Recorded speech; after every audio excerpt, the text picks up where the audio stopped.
New York hot dog. America's most iconic street food is not American at all. The Frankfurter came from Frankfurt, and the Wiener from Vienna, carried to the United States by German immigrants in the 1800s and sold from pushcarts on the streets of New York. The name hot dog stuck around 1900, born from a long-running rumor that cheap sausages were patted out with dog meat. In 1916, a Polish immigrant named Nathan Handwerker set up a 5-cent stand on Coney Island, undercutting his rivals by half, and Nathan's famous turned the Boardwalk Frank into a national symbol. The New York style is stripped down: an all-beef dog, a soft steamed bun, a smear of spicy brown mustard, and a pile of pale sweet onion sauce or tangy sauerkraut. Ketchup was long frowned on at the older beef Frank carts, treated as something only for children. Today, the Dirty Water dog still sells from steel carts on nearly every busy corner in Manhattan. Nashville hot chicken. This dish was invented as an act of revenge. The story runs that in the 1930s, a Nashville man named Thornton Prince, known for straying, came home late one night, and his partner cooked his fried chicken loaded with a punishing dose of cayenne to punish him. The plan backfired. He loved it so much he opened a restaurant, and Prince's Hot Chicken Shack made the recipe legendary in Nashville's black community for decades, before the rest of the country noticed. Real hot chicken is fried, then painted with a paste of cayenne and spice cooked into hot fat, which gives it a deep red, almost lacquered skin. It rests on white bread with pickle chips on top, the bread there to soak up the burning oil. Heat runs from mild to a level simply called "shut the cluck up." The city made the dish official with an annual hot chicken festival held on the 4th of July, and by the 2010s national fast food chains had copied it onto menus everywhere. Today, Nashville hot chicken anchors its own restaurants from Los Angeles to London, and a fried chicken sandwich war across America.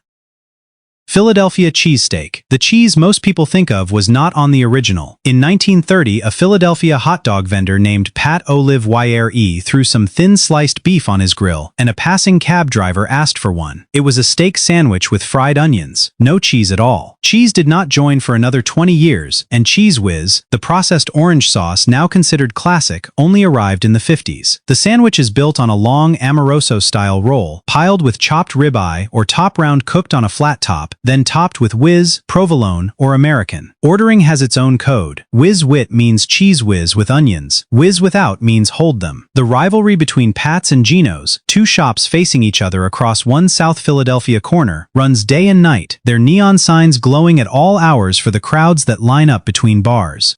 Getting the order wrong, or hesitating at the window, is a local rite of passage. The cheesesteak now stands in for the whole city on menus around the world. Maine lobster roll. Lobster was once food for prisoners and the poor. In colonial New England, it washed up in such heaps that it was fed to inmates and servants, and eating it was a mark of low status until the railroads and canning turned it into a delicacy. The Maine roll leans on that plain past. Cold lobster meat is bound with just enough mayonnaise, seasoned with a little celery and lemon, and heaped into a split-top bun toasted in butter on both flat sides. Its rival, the Connecticut roll, skips the mayo entirely and serves the meat warm, drenched in melted butter. And the two states have argued cold versus hot for generations. A single roll can run $25 or more, its price swinging with the daily catch, sold from weathered harbor shacks and roadside trailers all summer. The best are packed with the sweet meat of the claw and tail, barely dressed so the lobster leads. Today, the lobster roll is the signature of a New England coastal vacation, chased down the shoreline from one lobster pound to the next. Chicago Italian beef. This sandwich was engineered by the Great Depression to stretch a little meat across a lot of guests. Italian immigrant workers in Chicago's stockyards took cheap, tough cuts, roasted them, and shaved them paper thin so a single roast could feed a crowd at a wedding, a trick that earned the name peanut wedding. The beef is slow roasted with garlic and herbs, sliced wafer thin, and soaked in its own seasoned drippings, called gravy or jus. It goes on a sturdy Italian roll and is topped with either sweet roasted peppers or spicy giardiniera, a crunchy pickled vegetable relish in oil. It is ordered dipped, the whole roll plunged into jus until it drips, and eaten leaning over the counter in the stance locals call the Italian beef lean, so the gravy never lands on a shirt. Al's beef, which traces its stand back to 1938, is treated as the standard. Today, the Italian beef fills storefront stands across Chicago and became a household name across the country through a hit television show set in a Chicago kitchen. Cincinnati chili. Despite the name, this is not chili at all. It was created in 1922 by Macedonian immigrant brothers running a hot dog stand, who spiced a thin meat sauce with cinnamon, allspice, and even a hint of chocolate, closer to a Greek stew than a Texas bowl. It is almost never eaten on its own. The signature serving is the three-way: a bed of spaghetti, a ladle of the fine, soupy sauce, and a mountain of shredded mild cheddar on top. A four-way adds onions or beans, and a five-way adds both. Small oyster crackers on the side are traditional, and the whole thing is eaten with a fork, never a spoon. It also goes on hot dogs as cheese conies, buried under the same shredded cheese. Skyline and Gold Star, the two big chains, inspire fierce loyalty across the city. Today, Cincinnati chili remains a regional obsession, largely unknown a few hundred miles away yet eaten by the ton at home.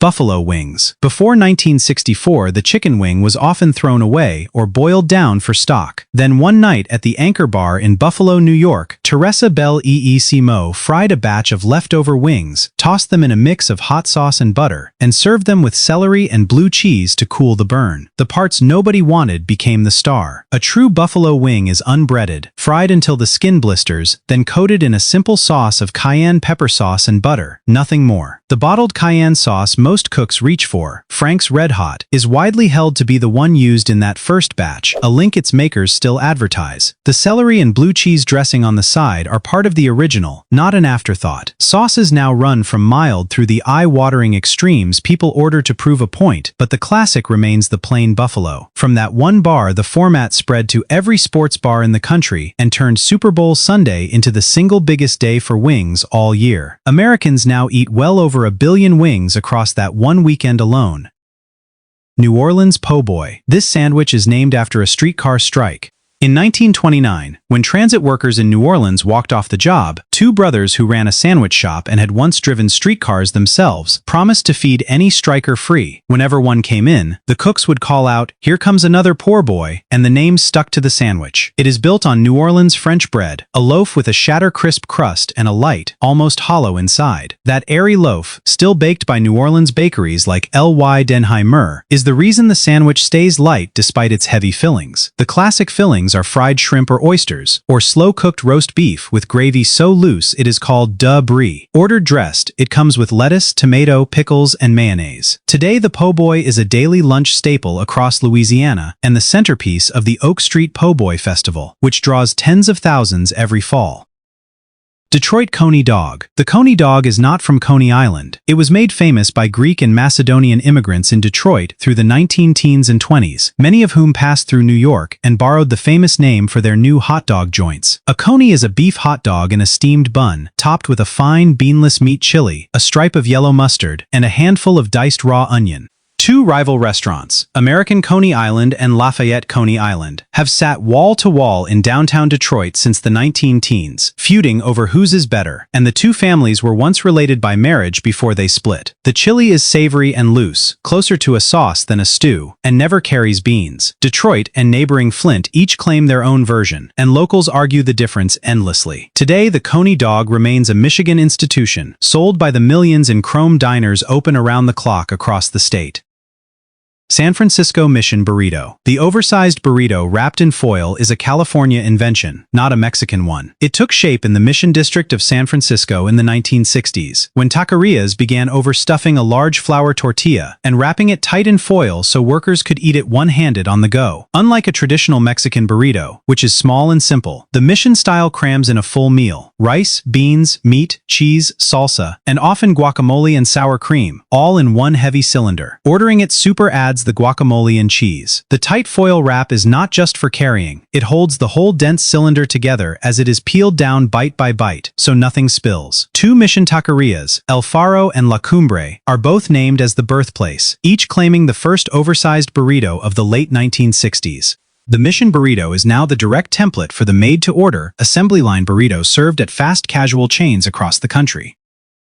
Baltimore crab cake. The soul of this cake is a spice tin invented by a refugee. Old Bay seasoning was created in Baltimore in 1939 by a German immigrant named Gustav Brunn, who fled the Nazis and set up shop near the harbor, and its blend of celery salt, paprika, and pepper became inseparable from Chesapeake Bay crab. A proper Maryland crab cake is mostly meat, made from lump or jumbo lump blue crab, bound with just a whisper of egg, mayonnaise, mustard, and Old Bay, with barely any filler to get in the way. It is broiled or fried into a loose, craggy mound and served with a lemon wedge, on a saltine cracker, or tucked into a soft bun. Marylanders judge a cake by how little holds it together, and a good one nearly falls apart at the touch of a fork. The best crab, picked by hand from the Chesapeake, grows scarce and costly as the bay's harvest shrinks. The crab cake now stands as the pride of Maryland, shipped overnight on ice across the country by fans who grew up on the bay. Los Angeles Korean barbecue taco. This street food was born on Twitter. In 2008, chef Roy Choi loaded a taco truck called KOH-gi with Korean barbecue and Mexican form, folding marinated Bull GOH-gi beef and spicy pork into a warm corn tortilla with a bright kimchi salsa. Instead of a fixed corner, the truck announced its location to followers online and drew crowds across Los Angeles wherever it parked. The flavors read as two cuisines at once, the sweet char of Korean marinade against cilantro, onion, and lime. The lines that formed at each stop, tracked online in real time, turned an ordinary truck into a citywide event, and Choi was later named a Best New Chef by a national food magazine, rare recognition for street cooking. Its success is widely credited with sparking the modern gourmet food truck movement, and the whole idea of high-end cooking sold from a window. Today, Korean and Mexican fusion turns up on food trucks and fast casual menus far beyond California.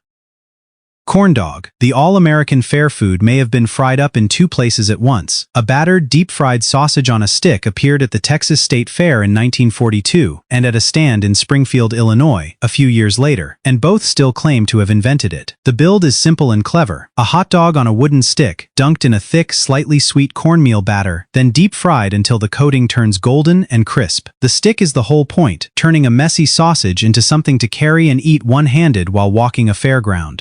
It arrives with a squeeze of yellow mustard or ketchup down its length, sometimes swapped for a Pronto Pup, a Minnesota rival made with a wheat batter instead of cornmeal. At the big state fairs, it is sold by the hundreds of thousands over a single run. Today, the corn dog is a permanent fixture of state fairs, boardwalks, and ballparks across the country, the taste of an American summer on a stick.